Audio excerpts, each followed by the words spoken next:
निराशा थियरी पर डिपेंड करता है। जिनको कोई महापुरुष नहीं मिला और थियरी नहीं समझते हैं, उनके लिए निराशा तो है ही है।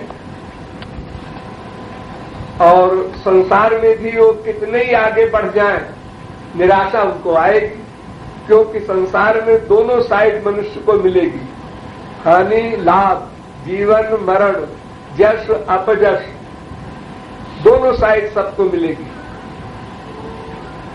अरबपति का बेटा भी मरेगा, उसको भी शरीर का दुख होगा।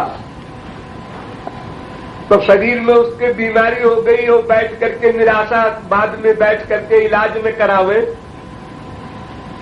तो फिर वो तो मरेगा ही।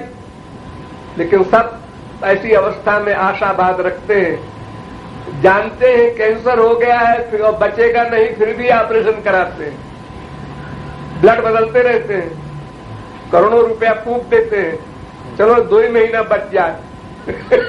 ये आशावाद में तो करते हैं। संसार में निराशा नहीं होती किसी की, तो ईश्वरीय क्षेत्र में निराशा क्यों हो? वहां तो फैक्ट है, वहां तो न्याय है, वहां तो सत्य वस्तु मिलना है, वहां डाउट नहीं है कोई।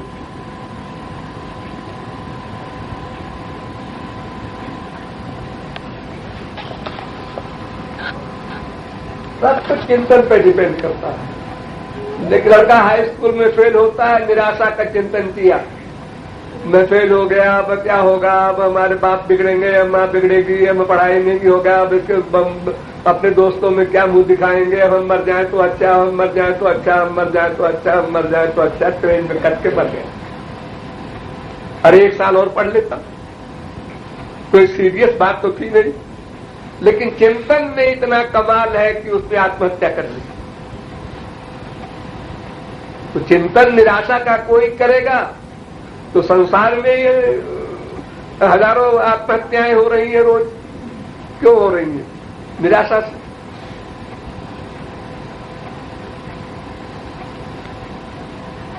लेकिन जो तत्वज्ञानी है, जिसको थियरी का ज्ञान है और दोनों साइड को समझता है, ठीक है हमारी वीकनेस है, उस साइड में तेज नहीं चल पा रहे हैं, ये हमारी वीकनेस है, हमारी गलती है, हमको ठीक करना है, और कोई गति नहीं है, उधर जाना ही पड़ेगा, और कोई सूरत नहीं है, तीसरी कोई जगह नहीं है। इधर विश्वास है उसको। संसार में डाउट है, लेकिन भगवान के यहां तो कोई डाउट नहीं। संसार में तो हम किसी के लिए ज्ञान भी दे दें, फिर भी वो हमारे साथ बदतमीजी करे। ये तो खूब होता है, घर घर में होता है। अरे जो अपना सुधार नहीं कर सकता, दूसरे का क्या करेगा? लेकिन निरर्थक परेशान रहता है।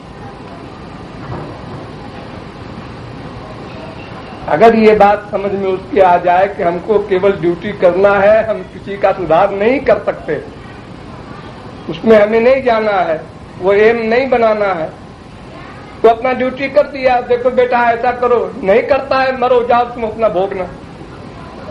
उसके लिए बैठ के चिंतन करना और उसको परेशान होना, अपनी आत्मशक्ति खराब करना, ये कौन समझदारी की बात करता है? तत्व ज्ञान का मतलब ये है, जैसे हम हमेशा सोचते हैं हमारा बाप यही है, हमारी बीबी यही है, हमारा बेटा यही है, ऐसे ही वो तत्व ज्ञान भी हमेशा साथ में रहे प्रैक्टिकल लाइफ में, तो मुकाबला करता रहे, वो गड़बड़ न आने पावे। और जो उसको एकदम लाइन काट दिया तो फिर वो घोर मूर्ख हो गया, हमेशा सब लोगों की तरह हो गया वो भी। फिर जब होश आया, अरे इतना नुकसान कर बैठा। जिसको होश ही नहीं आता, जब लेक्चर सुना हाँ समझ में आ गया, फिर भूल गया। गंदे वातावरण में रहते हुए वातावरण से पृथक रहने का अभ्यास करना होगा। ये अभ्यास है, अभ्यास ही प्रमुख है, वही नहीं करता है जी। वो सोचता है बस मैं समझ गया तो हो गया काम। ऐसे नहीं काम होगा, अभ्यास करना पड़ेगा। मन इतना बड़ा बलवान है कि अर्जुन शरी के धनुर्धर के लिए भी ये वाक्य बोलना पड़ा, मनो दुर्निग्रहम चलम।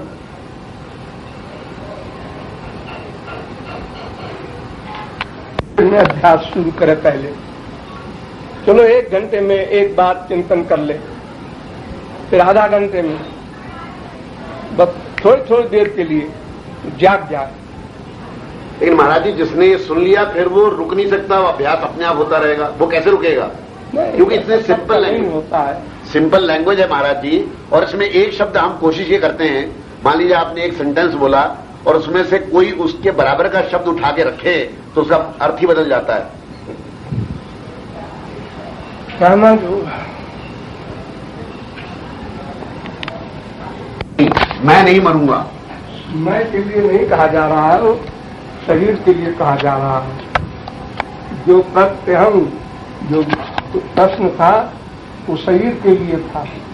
लोग शरीर छोड़ देते हैं, अब जिनके शरीर बचे हैं वो समझते हैं हमारा शरीर नहीं छूटेगा, इसलिए जल्दी क्या है, इस सेंस में है वो, आत्मा के लिए नहीं।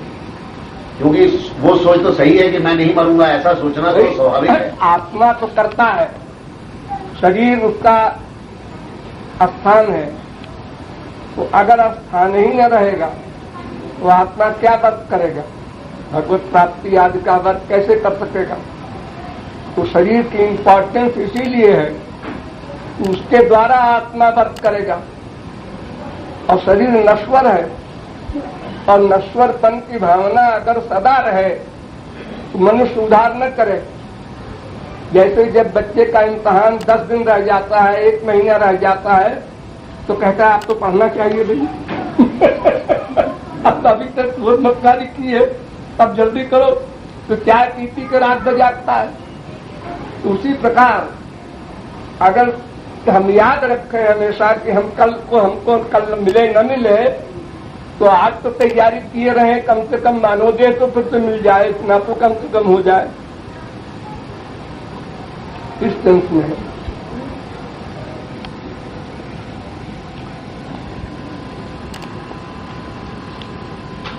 हुए उन्होंने अब एक दोहा लिखा है, 2 वासन को भूल मत जो चाहत कल्याण, नारायण एक मौत को, दूजो श्री भगवान मौत को भी याद रखो, नहीं भगवान याद नहीं आएगा।